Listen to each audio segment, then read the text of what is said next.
Продолжува инфраструктурната експанзија во општина Прилеп.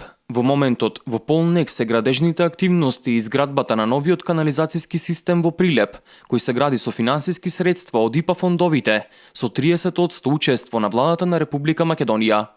Со завршувањето на овој проект, ќе биде решен повеќе деценискиот проблем со кој се соочуваат прилепчани. Финалната сума колку е? 20 и... Околу 26-27 милиони евра, точно. 27 милиони евра. Да. Така. Тоа е капитален проект и мислам дека многу битен за градот. 9 милиона од прилика е 8-9 милиона од владата, остатокот е од Европска комисија, да. Си има надзори назначено. Тоа беше долгогодишен проблем тука.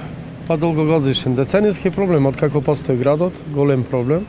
И мислам дека покрај водоводот кој што го решивме пред повеќе години, наредно беше решавање на канализационите системи и отпадните води. Со ова веќе ќе биде решено и Прилеп ќе има комплетно внатрешна нова инфраструктура, меѓутоа и сето ќе биде доведено во правобитна состојба и асфалтирани улиците, што значи ќе имаме квалитетна надворешна инфраструктура.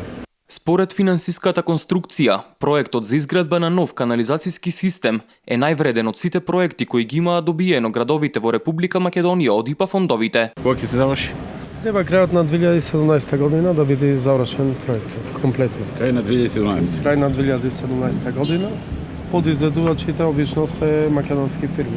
И тоа е многу важно, значи дел од тие средства ќе влезат кај изведувачи македонски фирми кои вработуваат луѓе од градот и од Македонија. Во општина Прилеп, односно во населеното место Горно Коњари, веќе е направена примарната канализациона мрежа, а преку Агенцијата за финансиска поддршка на руралниот развој, во моментот е во тек изградба на улици и плоштад, но се најавуваат уште неколку инвестиции во наредниот период. Главните улички овдека во ова место се асфалтираат. Да, исто и канализација направивме. Дел со средствата од 13-та, дел со нови. Да.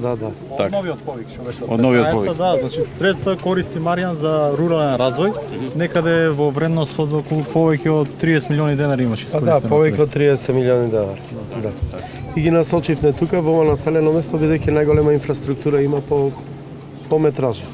Така. Е распространето. Предпоставувам тоа приходно беше голем проблем тука. Да, многу. Улиците. Па немаше ни една улица асфалтирана. Колку куќи има сега тука? Па има